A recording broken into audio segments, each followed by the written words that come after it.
বিরিয়ানি খেতে কার না ভালো লাগে। বিরিয়ানি আমার একটু বেশি প্রিয়। আসসালামু আলাইকুম।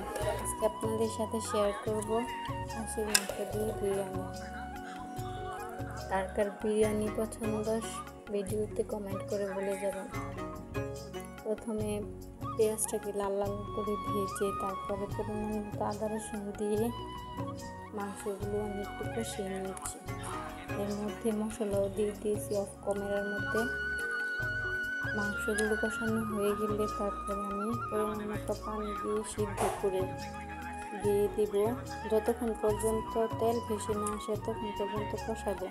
তারপরে চাউলগুলো দিয়ে একটুখানি কষিয়ে পরিমাণ মতো পানি দিয়ে দিব। পানি দেওয়া হয়ে গেলে